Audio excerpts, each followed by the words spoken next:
our first Fitchburg focus for this year. So first of all, we've got some programming this year, and we'll talk a little bit about that in a minute. But like we said, we thought our chamber members deserve a free lunch once in a while. So Fitchburg focus lunches will be free to chamber members going forward. We'll always have that be an economic development or a regional or local economic development focused with our speakers at those lunches. And you have our sponsors to thank. So MG&E, I see Pam and Brad are here. Park Bank, Park Bank. And Health Cooperative. So thank you to our sponsors helping us get together once in a while. And we also want to thank Hop House, the lunch house and lunch. Good? And you want to try a little of the Hop House? I wanted to bring one, a picture back. And Fact TV is always here filming us and sharing it with the public or the community, so we appreciate that. So we did do some new programming this year. And as I mentioned, we no longer have Business Before 9, so if that's a recurring appointment on your calendar, Aaron, don't show up at Business Before 9 at 8 in the morning. Instead, we were really listening to our members last year, and we added some new programming to change it around a little bit. So our Fitchburg Focus monthly luncheons were really more like 5 or 6 times a year. As I mentioned, they are free to members, but we do ask that you register just to help us with planning. Table Talk has been a really popular networking event. It is a limited small group format. We have it every month in the morning and every month at lunch. So if that's, and you do have to register for that. Again, free to chamber members, but it's a really nice, again, small group. I think the max is like 15 people. Really great way to get to know people one-on-one and make some new connections. And then, of course, our after hours, hosted by One Community Bank and Oak Bank this year, and usually at a bar. Oh, that's right, marketing mission. So another really nice, this is, I'd say what, Brandon, 6 times a year, 5 times a year? 5. And it's really more of a professional development series, small group, usually 15 to 20 people. We host that at Office Evolution, which is right off the Seminole Highway. And focused, we ask people to bring their laptop, really kind of a professional development opportunity for us to review any new marketing. For example, the last one was about Google Analytics, which they are changing quite a bit of that in June, I think. So if you have somebody from your marketing team that wants to do some refreshers or learn something new, this is a good one to attend. Do we have any questions about those changes? Great. All right, I would like to introduce our speaker today. Jason Fields is the CEO of MadREP, our regional economic development entity, and we wanted to bring him back and give us some updates about quite a few changes in the last year since we've talked to Jason. So, welcome.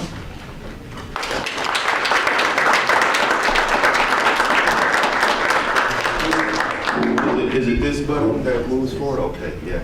I have a lot more here since that last photo. And it'll probably get cut off because I'm waiting for my grandmother to tell me I'm fat and I need to get rid of my beard. And I guarantee you it's probably coming today. Every Tuesday, our family, we get together and have a family Zoom, all of us from across the country. And my mother and grandmother are very critical of us. So I'm going to use notes a little bit because there are a lot of things that I have to cover, or there are a lot of things we could cover, but I want to just give you some things as to where we're at, what we learned, and for the most part, where we're going. And then I want to use part of the time to make sure you all implement and operate out of, Jana will tell you, and my team will tell you, I operate with a lot of cliches. Number one, if you're not at the table, you're probably on the menu. So I want you to think about a state surplus of roughly $7 billion. What are you doing to position yourself to take that opportunity? So we're going to touch on that a little bit later because I just need you to think about that. and then I'm going to give you some political jargon and see who I can upset. I have a tendency of doing that. First, shout outs though to our MadREP board members, Julia. Please raise your hand. Julia's our treasurer. 2 years in a row, we've operated in the black. Got a decent audit, and our new, the myth, the legend, Pam Fent, who, that's my nickname for Pam. All right, so who are we? You can all read this. That's not what I do when I'm doing presentations. Here's who we are. We are the group or economic development practitioners that consistently and continue asking the question, are we a great place to live, work, and play? Our approach to economic development is a holistic approach, meaning there's new business retention, there's new business attraction, new business development, business retention and expansion, and then workforce development and community development. Shout out to Lane, Sean, and Joyce and Mike. I see you guys somewhere. Fitchburg is doing well. You all have great leaders.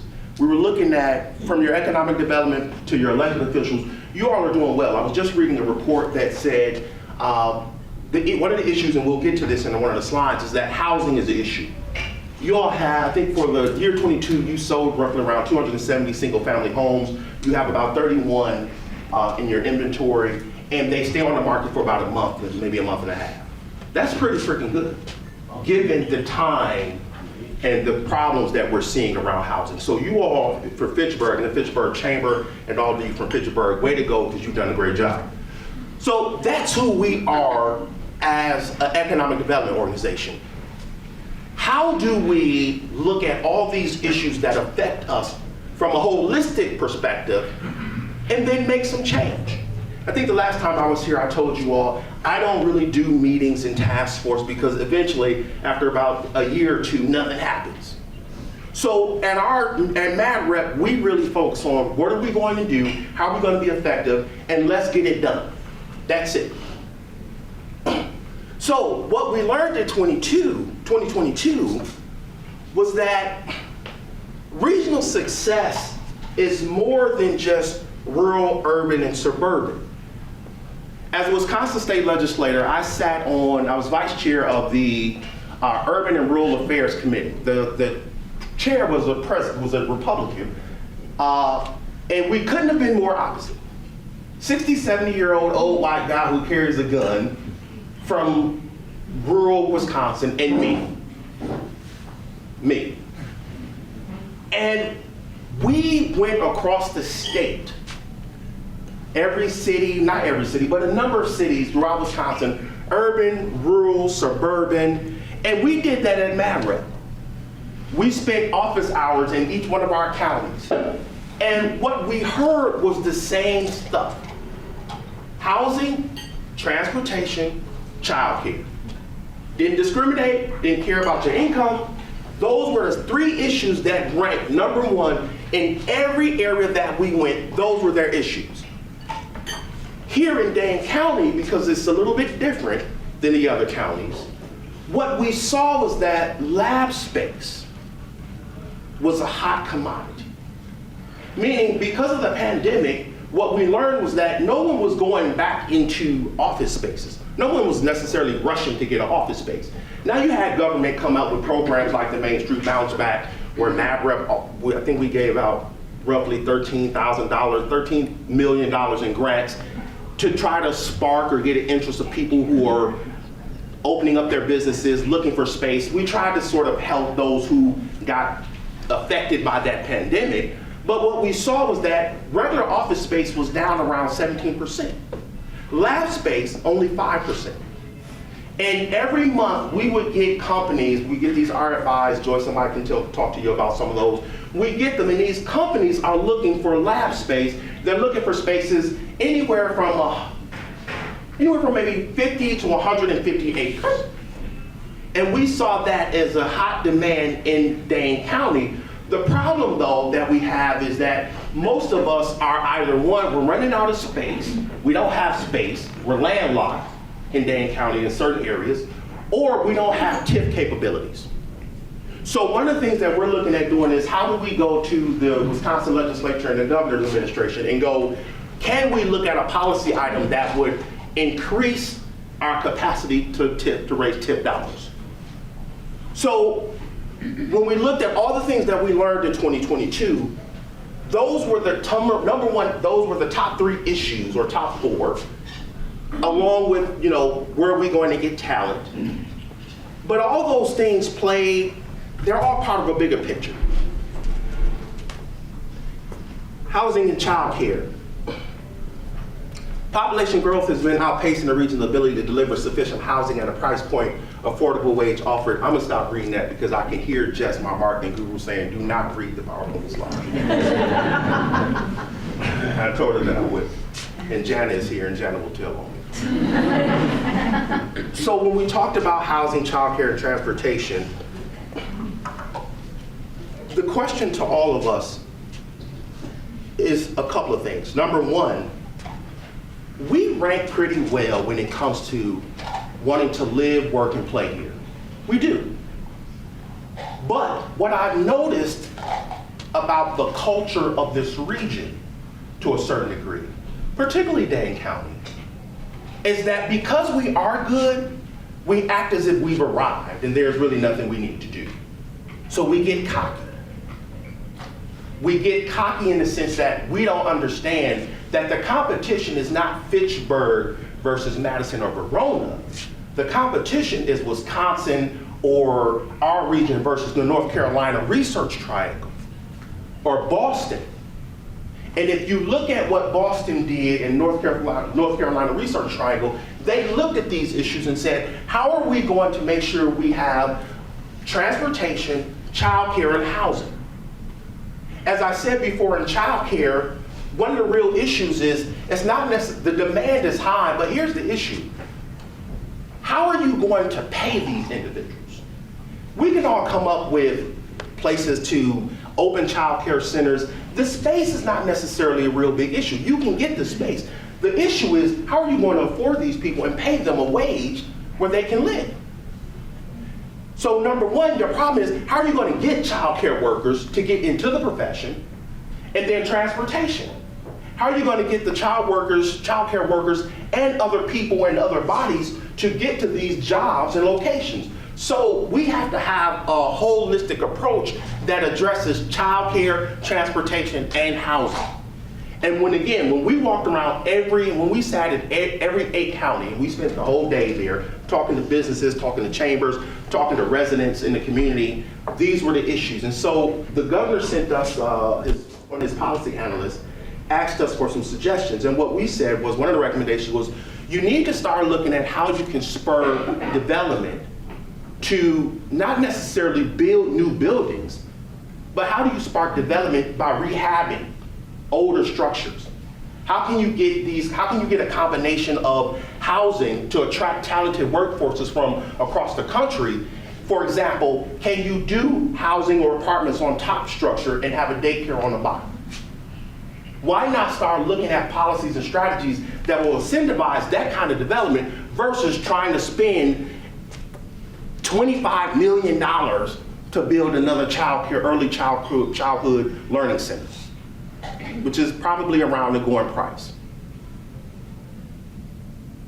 And so if we don't look at these issues, how long do we think it will be before we don't have our #1 rankings for the last 2 or 3 years? Livability, our region was ranked #1 for 2 years in a row. It's one of the best places to live and work and retire and have grandparents who are looking to date other grandparents. We measure everything here. It's the weirdest thing I've ever seen. It's statistics that just makes no, we're number 9 out of the most happiest people, apparently.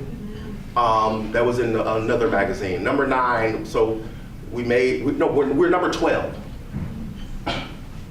So regional housing. Here's one of the issues, and again, the issue is the supply side of it. We don't have enough supply when it comes to housing. That chart that you're looking at shows the one on the left, that's with Dane County. That green line, that's Dane County. When you take Dane County out, this just gives you the others.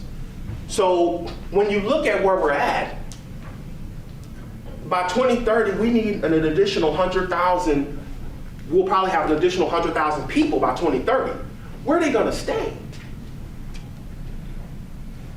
So we have to figure out how do we spark growth from I know we don't like to say affordable housing, but workforce housing. How are we gonna do that? And it has to be a holistic approach. I'll tell you what my issue is when I've been working with government sometimes, is that, again, and this is whether you're Democrat or Republican, there seems to be a lack of understanding that your approach in economics has to be a balanced approach. It cannot be on one side, we want to just give all the money to corporations and tax incentives and that's it. We need to do that.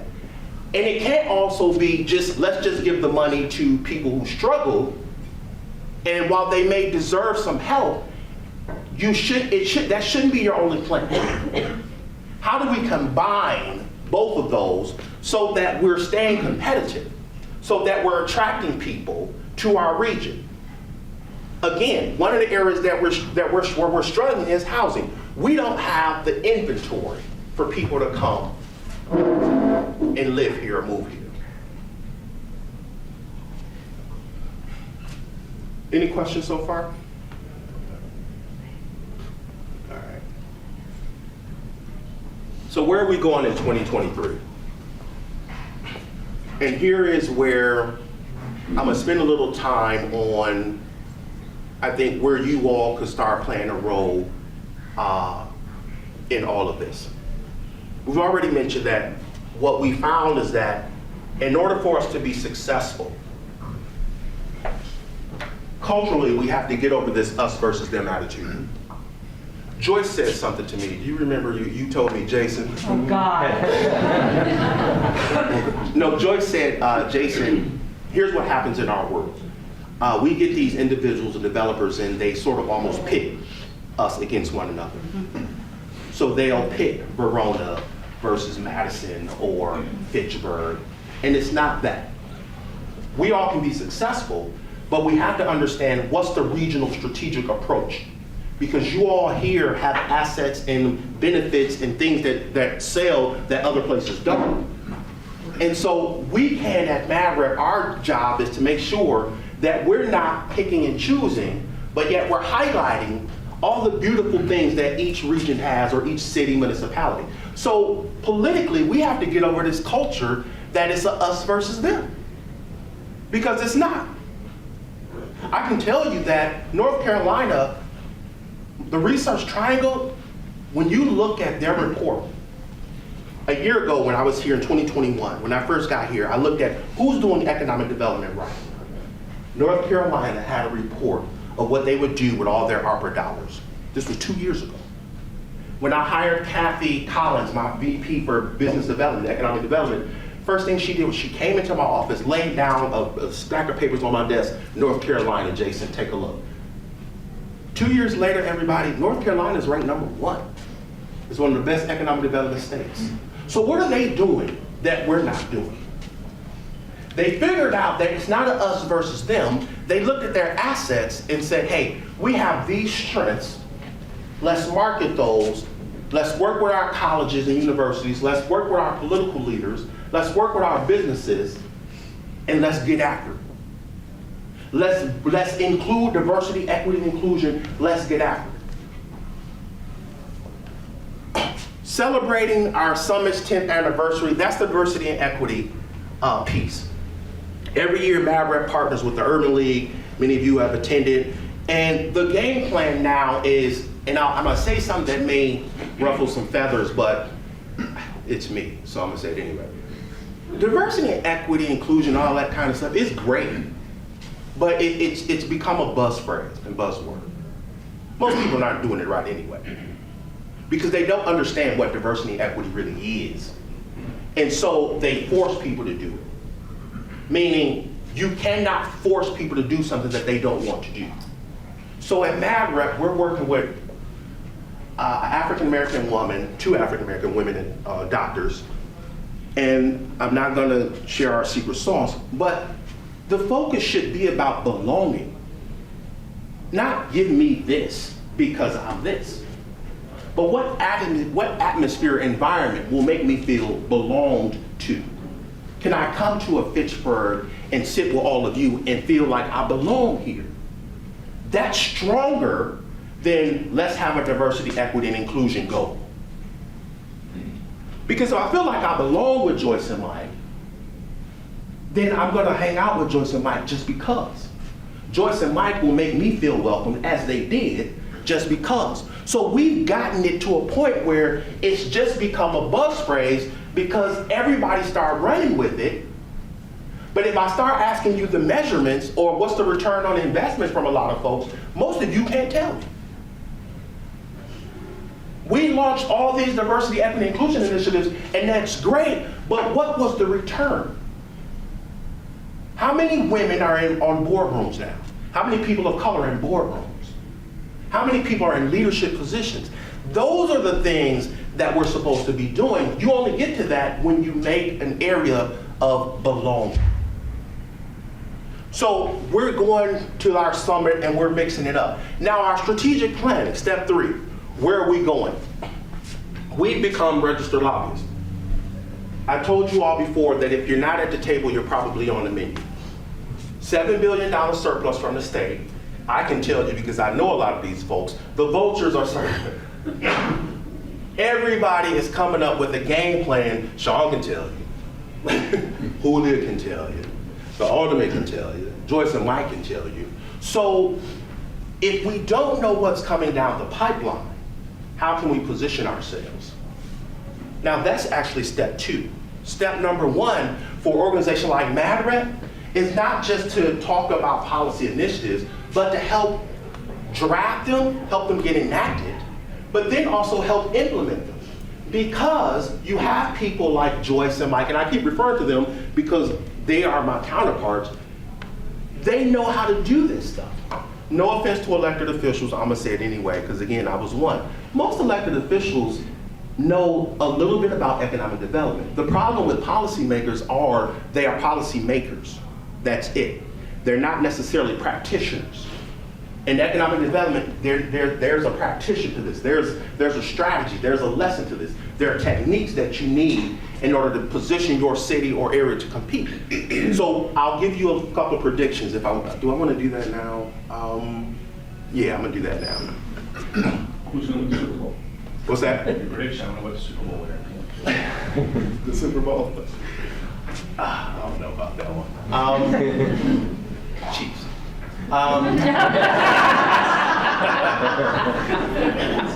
So from a strategic planning point of view, and this is where you all as business owners, entrepreneurs, whatever your profession is, you need to be visiting your local and state elected officials. You need to be getting on their calendars and radars to understand what's coming down the pipeline. So here's the process. February 15th, the governor will submit his budget to the Wisconsin legislature. The Wisconsin legislature Joint Finance Committee will probably rip most of that stuff up. Certain things you should probably be looking out for. Transportation, house care, and child care if you're in those industries. Child care, their governor proposed $300 million for a program. My guess is that probably won't stand. You may see around $30 million. What happened the last 4 years, you all, and going into another election cycle, 2024, which is when everyone will be up for voting in, because it's a presidential election, you're gonna start seeing, I believe, bigger initiatives coming down the pipeline and people wanting to make a name for themselves. It's what happens with elected officials. And you wanna be in a position to benefit from that. So once you see what proposals and what programs are getting funded, you all need to look at every agency, Wisconsin Economic Development Corporation, the Department of Children and Families, the Department of Revenue, the Department of Administration, and see what programs relating to businesses where they're going to be allocating grant dollars. And for you all, I would start looking at how do you partner with nonprofit organizations, particularly around areas that where you work or your service, whatever you do. How can you partner with organizations? Because 9 times out of 10, that funding has to go through a nonprofit organization. So how can your service hook up and how can you tie into those organizations to get a seat at the table? What happened was, and from the last 4 years, what we saw was this strategy of economic wellness. Nothing wrong with it. You all seen the Main Street Bounce Back grants. Again, it's a $10,000 grant to businesses. That's an economic wellness kind of mindset, because what we did was, the rule was, let's give money or let's help out people who were stricken by the pandemic or who were hit so hard that they failed or they couldn't recover. My guess is going forward, that probably won't last, because you have other elected officials who will go, hey, that was great, but what about the people who didn't get shut down? What about the people who they stood strong? What about the people who in the middle of that pandemic, they kept their doors open? Who's going to give those individuals help? So I think what you'll start to see is sort of more of a focus on, this is fine economic wellness, but can we also get back to traditional economics, which means focusing on the businesses that are here that have the ability to hire and expand. So if that is the culture that you'll probably see, you should probably start positioning yourself to sit with whoever your elected official is on the state level to let them know you exist. Does that make sense? Was that clear or no? Where we're going in 2023, we launched a revolving loan fund at MadREP. It's around $372,000. We're looking again to focus our efforts on getting businesses that for the most part are already existing. This is not a new program. The loan amounts are around like $50,000. We don't do hospitality, things of that nature. Reports and data. I'm going to include the reports and data in this part. Let me ask you all a question as business owners. Would you rather see past information, or would you rather see forecasted information? By a show of hands. And here's why I asked that question, so let me set it up. I'm a former stockbroker, and you all will be getting hit with a litany of information from the federal government, from the state government, from everybody. Here was how the Wisconsin economy, here's how it performed. Here's how the federal government performed. That's great. You all, I'm asking you all, does that help you? Don't leave me up here by myself. No, that's a question to you all. Does that information help you? When you see past information, how the economy performed, does that help you? No? Does it have to be in either or? Can it be both? I think it can be. I think the reason why I'm asking that is because here's where I'm at, where my mindset is, and me and a few of the people in our office have been talking about it. Again, being a former stockbroker, the past information is cool. It lets you know where we're at. But that's not where I made my money. I made my money by trying to get a handle on where things were going to be. It's the Wayne Gretzky model. Don't go to where the hockey puck is. Go to where it's going to go. So if we're getting into this data report sort of phenomenon, which we'll be doing, should we or would you all like to see us attempt to forecast where we think things are going to go? I'm just asking you all, as business owners, what would you prefer to see? Trends moving forward. Trends moving forward. Everybody, trends moving forward? So part of our strategic plan is we sent 2 applications to the federal government to become an economic development district. They came back, Julia and Pam, and said, Jason, you need to add 6 more elected officials to your board. I was like, are you kidding me? You want me to add 6 elected officials to our board? I'm an elected official and I don't care for elected officials. You want me to add 6 more? But the reasoning for that is what you all started to see is regionalism. Regionalism. The federal government is moving more towards out of this, this one city, one county. What can we do to service regions? So we put in an application to become an economic development district, and the game plan is to sell the region. Because when you really think about it, again, our job as economic development practitioners is to sell the region. Madison is nowhere, that's not far from Fitchburg. In any direction, you may be 45 minutes or an hour away from every county in our region. So now, if we really want to start attracting major companies, we have to sell the region. We can't just say, oh, just Madison. No, because a lot of folks, candidly, may not necessarily want to live in Madison. They will love to live in Fitchburg and commute either way. So our job now with this SEDS is we are positioning ourselves as a region. Now, the reason for this designation is what happens is whenever you have a federal program or you're going after federal dollars, the federal government will say, well, is it in the economic development district? If you have that designation, you sort of get a first look at the cat, or they don't just ignore you. So we're trying to position our region, again, to get a seat at the table. The comprehensive economic development strategy, which was before my tenure here, was called Advanced 2.0. I don't know how many people remember that. But it's basically, where are we going from 2024 to 2021? What's the strategy? And how does it fit that entire region when we look at our 5 sector strategies, when we look at ag, food and beverage, when we look at information, communications and technology, when we look at lab space, the biosciences, how does all that affect our region and can we grow? And then how does education tie into that? How does labor tie into that? So that comprehensive economic development strategy, again, that's something that MadREP will be coming up with that will take us from 24 to 29. Again, we have to do this because what happens is when there are certain projects, the federal government will say, well, how does this tie in to the strategy of the region? And so now MadREP is in essence becoming sort of a quarterback, if you will, to where we have a team of people all working to win the game, and that game is, how do we make this region better?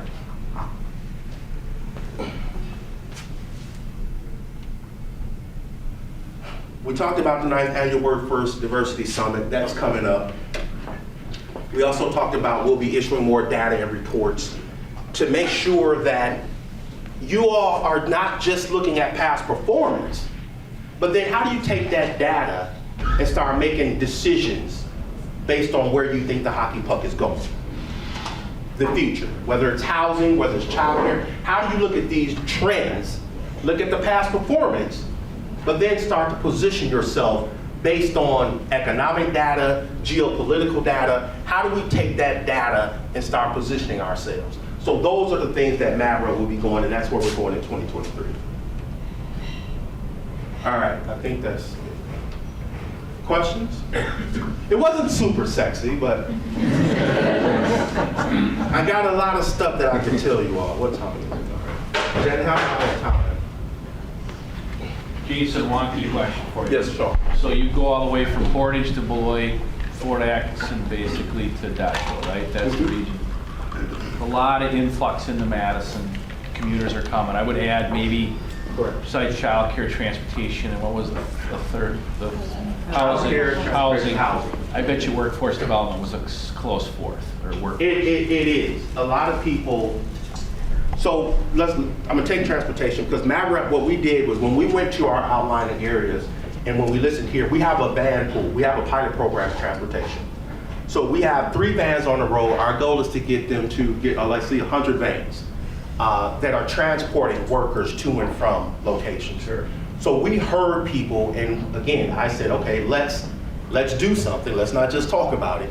So we're looking at increasing our van pool to take workers from employers to certain sites, what have you.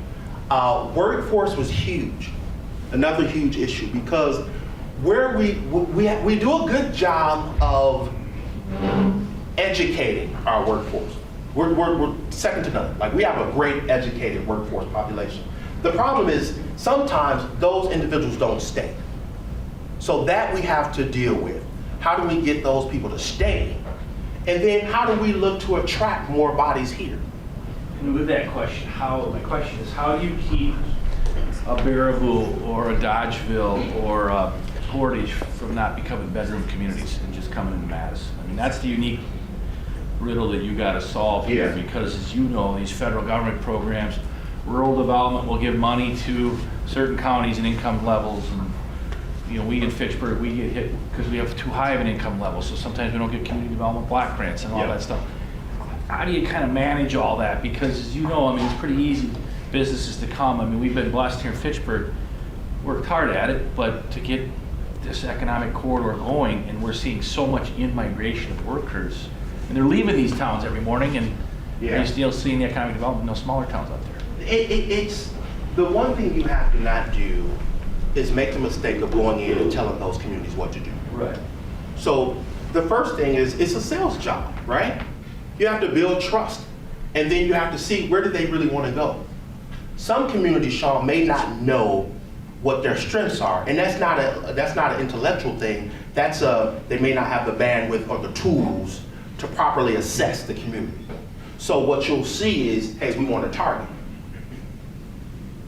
That's cool, but that won't get you to where you need to be.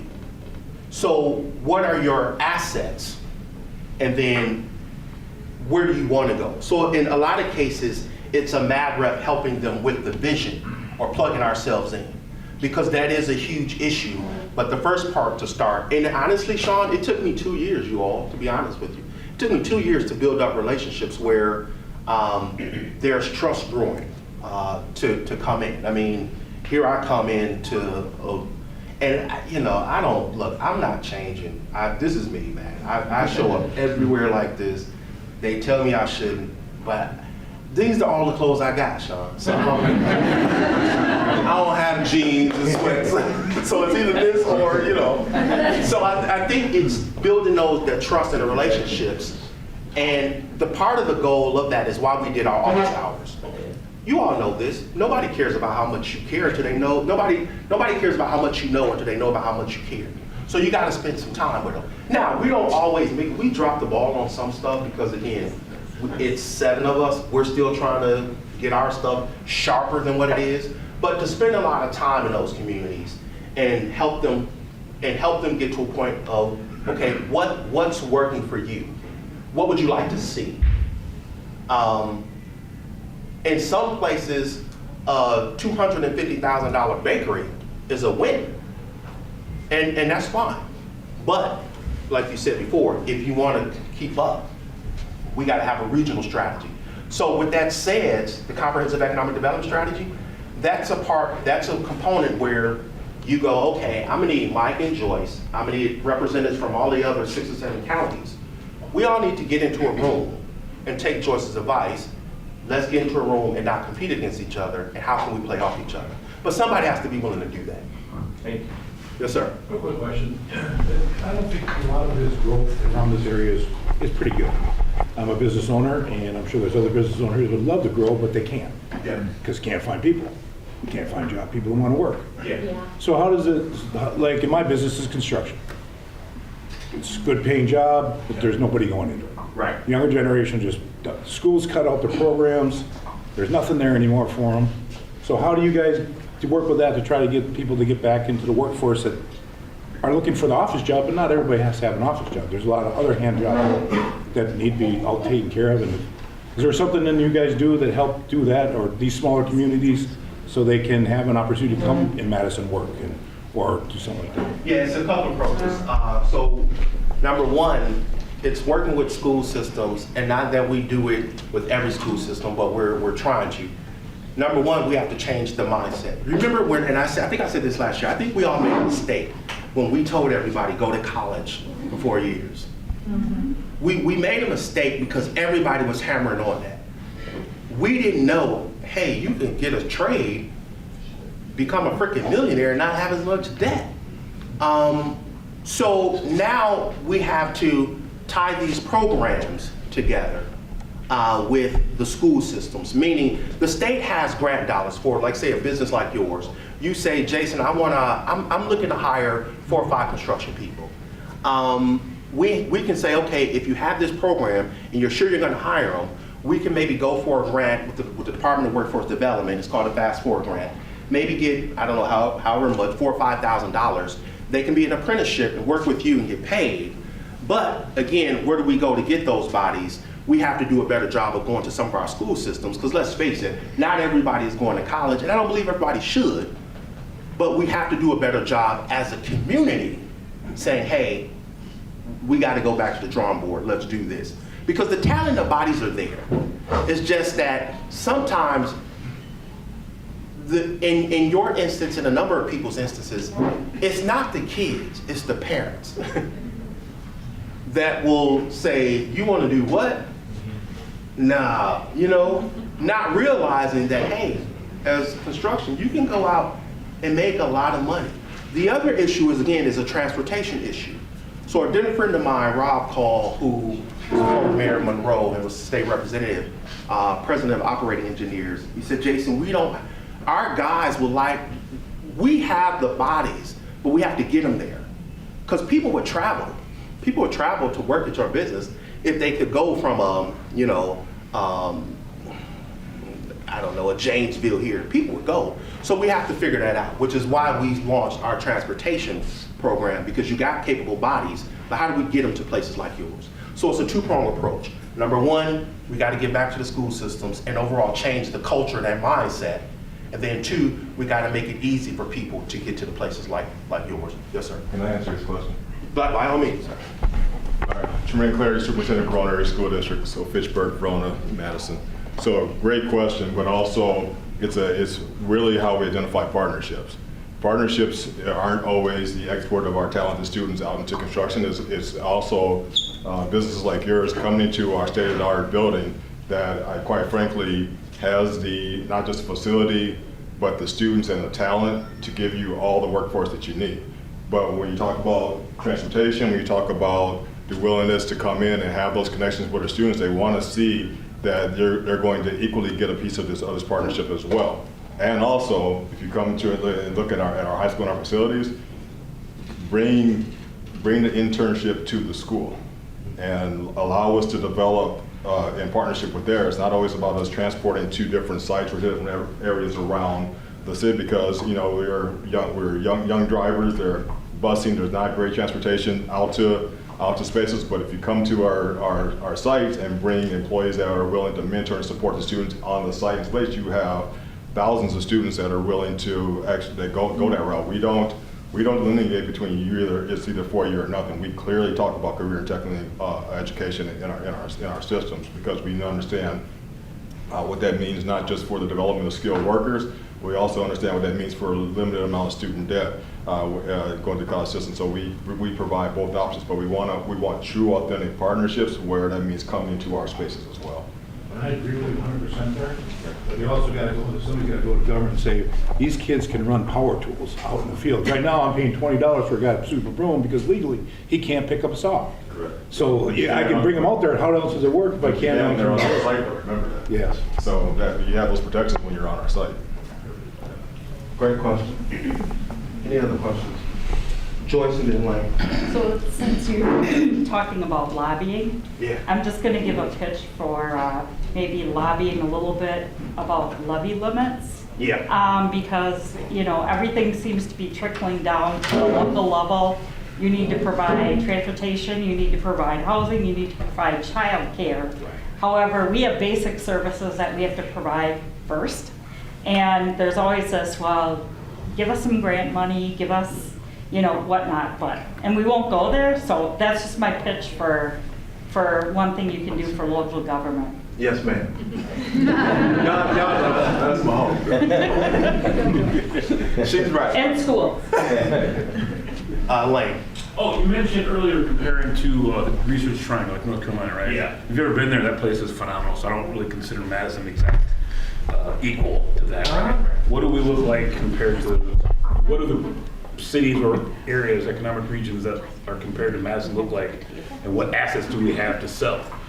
So normally we compare ourselves to like Seattle, Austin, Texas. I'm going brain dead, but those are the two. We actually fare well, right? Like we really do. Our region fares well. one of our strengths is the biosciences. We really do really well in the area. The question though is how do you tie all of that in? Because that's not everybody's assets. That's not everybody's area. So I can't go to, like Fitchburg, you guys are in a decent spot because you got the best, you got some nimble flexibility to do some stuff, right? If people work with you. And so again, when you look at your housing market, when you look at some of the things that you all have done, great. And so what we cannot do is say, okay, let's just focus on bioscience and take that to a DeForest. They just not gonna happen. So this is where that comprehensive economic development, what's the strategy for our region? And I'll be honest, I think what happened was my predecessor, who's a great guy, love him to death, right? Like a big brother. I think what happened was we have too many silos around here where everybody is talking about something, but nobody is partnering up. And so can we do more partnering, which means we don't have to do it all on our own. We can partner. I have a school district here who I know we gonna meet. And so how do we do that? How do we partner up? So we look really good, right? My concern though is, and I said it earlier, the problem with when you're really looking good and sharp, man, is that you get comfortable. And so you start thinking that you don't have to make any more moves. And I'm not trying to be derogatory or say anything bad, but I'm from Milwaukee, Wisconsin. And I can tell you, I've seen that movie where a lot of people said, you still got people talking about the good old days. The problem when you're really good is that you think that can't happen to you. And, we have to keep our foot on the pedal. So when we're comparing our regions, it's like Seattle, Dallas, I can't think any other places, Chad. It's usually Seattle, Austin. Again, we rank really high, man. I mean, in the weirdest categories, Lane, like from the best place for seniors to date. I think I said this last year. I called my grandmothers, like, do you want to come and move to Madison? We can put you on the market. Place where we're happy. So we have a lot of good things. What we have to tighten up on is the infighting and having people pit us against each other. One more, I have time for one more. I know you've got to run, Jason. Yeah, yes, sir. I was just gonna say, you're talking about having a seat at the table. For like we have a lobbying arm for engineering companies, ACEC. Yep. And we sat down, like we have an organized legislative day coming up next week where everybody around the state comes in. We, go to Capitol and try to get their ear. You can't just do it once a year. So, I mean, it's being repetitive and everything, but that's one thing we do. A different time on a smaller scale, we sat down with a state legislator, elected official, and they basically like turned their screen around and said, like, where are you on my donation list? And so, I guess like what you're saying is not just having a seat at the table, but you need to be organized. You need to be like ruthless as well as if you want to get up in that pecking order. It really takes an organized effort to really be heard by those officials, rather than just trying to grab their ear and say, grassroots, there's bottom up, but you need to really have multiple layers at that attack. Yeah, you need to, it takes, and all the people running for office, I think they'll back me up, Sean, I think it takes 7 times before somebody will remember who you are. 7 times. I can tell you, I sat in this person's house for like an hour. His kid played on my lap. I went back there like 2 weeks later. The guy was like, who are you? I'm like, I was sitting in your house for like an hour. Like, we ate. Your kid was playing on my lap and damn near peed on my pants. So how do you not know who I am? Anyway, it takes 7 times for somebody to remember who you are. You're absolutely right, though. This is, do you have the political will to stand in there and help change the game? And you're right, you have to be organized, you have to get in there, because what happens is you don't just want to be there when these policies get handed down. You want to be there when they're getting developed and when people are weighing in on them. Nothing will ever will come out the way it starts. So the governor's budget is one thing, but I can guarantee you that is going to get ripped apart, and then they'll have 2 or 3 more kicks at it. So this is the time to start positioning yourselves. As you said, people are winding up and getting into those places now. Okay, all right.